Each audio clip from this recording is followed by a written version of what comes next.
சரவண ஜோதியே நமோ நம. வாழ்க வையகம், வாழ்க வளமுடன். அனைத்து தமிழ் நெஞ்சங்களுக்கும் கனிவான வணக்கங்கள். மாதங்களில் சிறந்தது மார்கழி என்பார்கள். அந்த மார்கழி மாதம் விரைவில் பிறக்க உள்ளது. 2025ஆம் ஆண்டின் இறுதியும் 2026ஆம் ஆண்டின் தொடக்கமும் ஆக இரு முக்கிய நிகழ்வுகள் இந்த மார்கழி மாதத்தில் நிகழ உள்ளது. நிகழும் மங்களகரமான விசுவாசு ஆண்டு டிசம்பர் மாதம் 16ஆம் நாள் செவ்வாய்க்கிழமை அன்று துவாதசி திதியில் சுவாதி நட்சத்திரத்தில் அதிகண்டம் நாமயோகத்தில் கௌளவம் கர்ணத்தில் சித்தயோகம் கூடிய நன்னாளில் இந்த மகத்தான மார்கழி மாதம் பிறக்கிறது. மார்கழியை தெய்வங்களின் மாதம் என்பார்கள். அந்த அளவுக்கு ஆன்மீக ரீதியாக முக்கியத்துவம் பெற்றது. இம்மாதத்தில் கிரக நிலைகளில் பல்வேறு மாற்றங்கள், சில முக்கிய நிகழ்வுகள் நடைபெற உள்ளன. இது 12 ராசிகளிலும் தாக்கத்தை ஏற்படுத்தும். மார்கழி மாதம் டிசம்பர் மாதம் 16ஆம் தேதி தொடங்கி ஜனவரி மாதம் 14ஆம் தேதி வரை உள்ளது. இம்மாத கிரகநிலை என எடுத்துக்கொண்டால் குரு பகவான் மிதுன ராசியில் வக்ரகதியில் உள்ளார். கேது பகவான் சிம்ம ராசியில் உள்ளார். புதன் மற்றும் சுக்கிர பகவான் விருச்சிக ராசியிலும், சூரியன் மற்றும் செவ்வாய் பகவான் தனுசு ராசியிலும் உள்ளார்கள். சனி மற்றும் ராகு பகவான் கும்பராசியில் உள்ளனர். இம்மாத கிரக பயிற்சி என எடுத்துக்கொண்டால் 21/12/2025 குரு பகவான் வக்ர நிலையில் புனர்பூசம் 4ஆம் பாதத்தில் இருந்து புனர்பூசம் 3ஆம் பாதத்திற்கு பயிற்சியாக உள்ளார். 22/12/2025 சுக்கிர பகவான் விருச்சிக ராசியில் இருந்து தனுசு ராசிக்கு பயிற்சியாக உள்ளார். அதேபோல 25/12/2025 புதன் பகவான் விருச்சிக ராசியில் இருந்து தனுசு ராசிக்கு பயிற்சியாக உள்ளார். மேலும் 11/1/2026 புதன் பகவான் தனுசு ராசியில் இருந்து மகர ராசிக்கும், செவ்வாய் பகவான் 14/1/2026 தனுசு ராசியில் இருந்து மகர ராசிக்கும் பயிற்சியாக உள்ளார். இம்மாத சிறப்புகள் என எடுத்துக்கொண்டால் டிசம்பர் மாதம் 19ஆம் தேதி அனுமன் ஜெயந்தி, டிசம்பர் மாதம் 30ஆம் தேதி வைகுண்ட ஏகாதசி, ஜனவரி 3ஆம் தேதி ஆருத்ரா பௌர்ணமி, ஜனவரி 14ஆம் தேதி போகி பண்டிகை ஆகிய நிகழ்வுகள் உள்ளன. பொதுவாகவே மார்கழி மாதம் முழுவதுமே விசேஷம்தான். இந்த வருடம் வரும் மார்கழி கூடுதல் முக்கியத்துவம் பெறுகிறது. பிறக்கப் போகும் இந்த மார்கழி மாதத்தில் உங்கள் வாழ்வில் வளமும் நலமும் செல்வ செழிப்பும் பெற்று வாழ்வில் உயரிய நிலையை அடைய எல்லாம் வல்ல எம்பெருமானை வேண்டி விரும்பி கேட்டுக்கொள்கிறேன். விருச்சிக ராசி அன்பர்களே, மார்கழி மாத கிரக நிலைகளை ஆராய்ந்து பார்க்கும் பொழுது உங்கள் ராசிநாதன் செவ்வாய் பகவான் தனஸ்தானத்தில் சஞ்சரிக்கிறார். அவரோடு சூரிய பகவான் இணைந்திருப்பதால் தொழிலில் முன்னேற்றம், வருமானத்தில் உயர்வு வந்து சேரும். புதிய தொழில் தொடங்கும் முயற்சி வெற்றி தரும். புகழ் மிக்கவர்கள் உங்களுக்கு பின்னணியாக இருந்து பல காரியங்களை முடித்துக் கொடுப்பர். பொது வாழ்வில் உள்ளவர்களுக்கு புதிய பொறுப்புகள் தேடி வரும். மாத தொடக்கத்தில் குருவின் பார்வை உங்கள் ராசியில் பதிகிறது. சுபகிரகத்தின் பார்வை பதிவதால் சுப செய்திகள் வந்து சேரும்.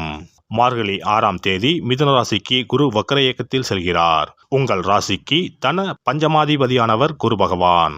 அவர் அஷ்டமத்தில் சஞ்சரித்தாலும் அவரது பார்வை தனஸ்தானம் எனப்படும் 2ஆம் இடத்தில் பதிகிறது. தன் வீட்டை தானே பார்க்கும் குருவால் எண்ணற்ற நற்பலன்கள் இல்லம் தேடி வரப்போகிறது. வீடு கட்டும் முயற்சி அல்லது வாங்கும் முயற்சியில் வெற்றி கிடைக்கும். குடும்பத்தில் சுபகாரிய பேச்சு கைகூடும். உறவினர் பகை அகலும். கொடுக்கல் வாங்கலில் லாபம் உண்டு. குரு பார்க்கும் இடத்திற்கு பலன் அதிகம் என்பதால் குரு பார்க்க கோடி நன்மை என்பார்கள். அதன் அடிப்படையில் குருவின் பரிபூர்ண பார்வை சுகஸ்தானத்தில் பதிவதால் உடல் நலம் சீராகும். உயர்ந்த மனிதர்களின் பழக்கத்தால் பல நல்ல காரியங்களை செய்து முடிப்பீர்கள். அரசியல் களத்தில் இருப்பவர்களுக்கு அதிகார அந்தஸ்தை பெறும் யோகம் கிடைக்கும். பயணங்கள் பலன் தருவதாக அமையும். புதிய வாகனங்கள் வாங்கும் முயற்சி கைகூடும். புனித பயணங்களை மேற்கொள்வீர்கள். குறிப்பாக புகழ்பெற்ற ஆலயங்களுக்கு சென்று வழிபட்டு வர வேண்டும் என்ற எண்ணம் நிறைவேறும். மார்கழி 7ஆம் தேதி தனுசு ராசிக்கு சுக்கிர பகவான் செல்கிறார். சுக்கிர பகவான் தனஸ்தானத்திற்கு வரும்போது குடும்ப அமைதி கூடும். வீட்டிற்கு தேவையான அத்தியாவசிய பொருட்கள் முதல் ஆடம்பர பொருட்கள் வரை வாங்க செலவிடுவீர்கள். மேலும் திருமண வயதடைந்த பிள்ளைகளின் கல்யாணத்தை முன்னிட்டு சீர்வரிசை பொருட்கள் வாங்கும் முயற்சி கைகூடும். கரைந்த சேமிப்புகளை ஈடுகட்டுவீர்கள். ஆடை ஆபரண சேர்க்கை உண்டு. வாடகை கட்டிடத்தில் நடைபெற்ற தொழிலை சொந்த கட்டிடத்திற்கு மாற்றும் முயற்சி கைகூடும். வாங்கிய இடத்தை விற்பனை செய்வதன் மூலம் வரும் தொகையை கொண்டு நடக்கும் தொழிலை விரிவு செய்வீர்கள். வாழ்க்கை துணைக்கு வேலை கிடைத்து உதிரி வருமானங்கள் வரும் வாய்ப்பு உண்டு.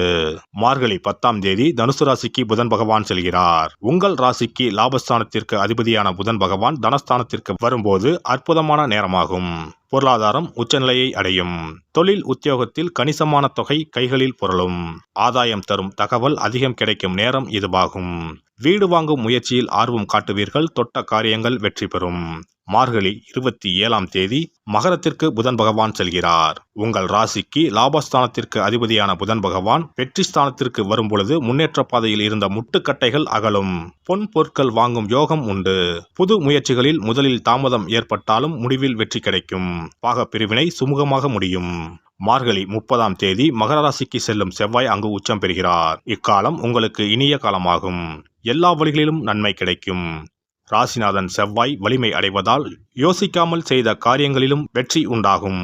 பூமி யோகமும் பிள்ளைகளின் வழியில் நல்ல காரியமும் நடைபெறும். நினைத்ததை நினைத்த நேரத்தில் செய்து முடிப்பீர்கள்.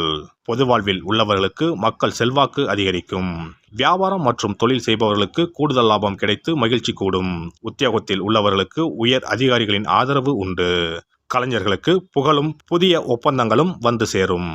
மாணவ மாணவிகளுக்கு படிப்பில் முன்னேற்றம் உண்டு. பெண்களுக்கு குடும்ப பொறுப்பு கூடும். கொடுக்கல் வாங்கலில் ஆதாயம் உண்டு. இம்மாதம் திருமால் லட்சுமி வழிபாடு தித்திக்கும் விதத்தில் வாழ்க்கையை அமைத்துக் கொடுக்கும்.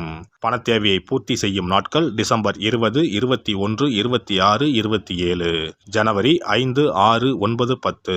மகிழ்ச்சி தரும் வண்ணம் ஆரஞ்சு. சிறப்பு தொகுப்பு. வெற்றிகள் குவிய விஷ்ணு வழிபாடு. ரொக்கத்திற்கு முக்கியத்துவம் கொடுக்கும் நாம் சொர்க்கத்திற்கும் முக்கியத்துவம் கொடுக்கும் விழாவை கொண்டாட வேண்டும்.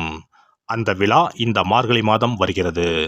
திருப்பதி, திருவரங்கம் உள்ளிட்ட விஷ்ணு ஆலயத்தில் நுழைய லட்சக்கணக்கான மக்கள் காத்திருப்பார்கள்.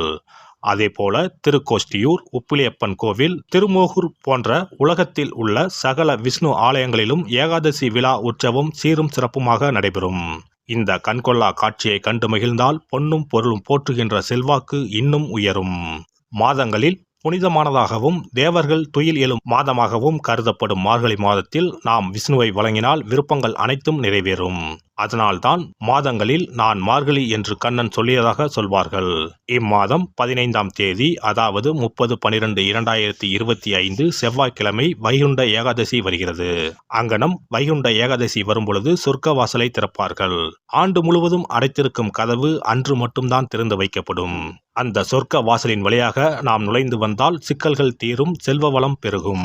ஏகாதசி அன்று இல்லத்து பூஜை அறையில் விஷ்ணு லட்சுமி படம் வைத்து வழிபட வேண்டும்.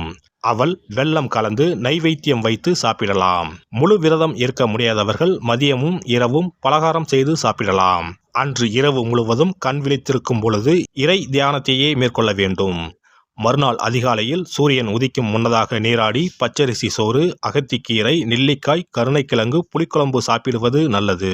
அகத்திக்கீரையும் நெல்லிக்காயும் உணவில் சேர்த்துக் கொள்வது அவசியமாகும். இந்த மார்கழி மாதத்தில் கன்னி பெண்கள் அதிகாலையில் எழுந்து நீராடி வீட்டின் முன்பக்கத்தில் கோலமிட்டு அதன் மத்தியில் மஞ்ச வண்ண பூ வைத்தால் மங்களம் உண்டாகும். பரங்கி பூவை வைத்து அழகுபடுத்துவது கண்கொள்ளா காட்சியாகும். கிருமி நாசினியாக சாணத்தின் மீது அதை பதித்து வைத்திருப்பர். மங்களம் நடைபெறுவதற்காக மஞ்சள் வண்ண பூவை வீட்டு கோல மத்தியில் வைப்பது வழக்கம். குனிந்து அமர்ந்து நிமிர்ந்து கோலம் போடும் பொழுது விரல்களுக்கு மகிழ்ச்சி கிடைக்கிறது. சிறந்த யோகாபியாசம் ஏற்படுவதாக கூறுவார்கள். இந்த வழிபாட்டின் மூலம் மனநலமும் உடல் நலமும் சீராகிறது. பிரம்ம முகூர்த்தத்தில் எழுந்து ஓசோன் என்ற காற்று மண்டலத்தில் உள்ள காற்று நம் மீது பதிவதால் ஆரோக்கியம் மேம்படுகிறது. திருப்பாவை, திருவெம்பாவை பாடி வழிபாட்டை மேற்கொண்டால் திருமணம் கைகூடும். அதிகாலையில் இறை நாமத்தை உச்சரிப்பதன் மூலம் அனைத்து நலன்களும் கிடைக்கும். இப்படிப்பட்ட சிறப்பு வாய்ந்த மார்கழி மாதத்தில் ஏகாதசி விரதத்தை இனிதே கடைபிடித்து பார்க்கடலில் துயிலும் பரந்தாமனை வழிபட்டால் வாழ்க்கை வளமாகும், வளர்ச்சியும் பெருகும், வருங்காலம் நலமாகும், வருமானம் திருப்தி தரும். விஷ்ணுவை வழிபட்டு அவரது துணையாக விளங்கி செல்வத்தை நமக்களிக்கும் லட்சுமியின் சன்னதிக்கு சென்று லட்சுமி வருகை பதிகம் பாடினால் அந்த தேவி இல்லம் தேடி நமக்கு அல்ல குறையாத செல்வத்தை வழங்குவாள். அஷ்டலட்சுமியின் படத்தை விஷ்ணு லட்சுமி படத்துடன் பூஜை அறையில் வைத்து வழிபடுவது நல்லது. லட்சுமிக்கு பாடல் படித்து வழிபடும் போது வருகை பதிகம் பாட வேண்டும். அன்றைய தினம் அவள் நைவேத்தியம் செய்து தேவியை வழிபட்டால் உங்கள் ஆசை பூர்த்தியாகும். நமக்கு வாழ்வில் ஏற்படும் இன்னல்கள் அகன்று இனிய பலன் கிடைக்கும்.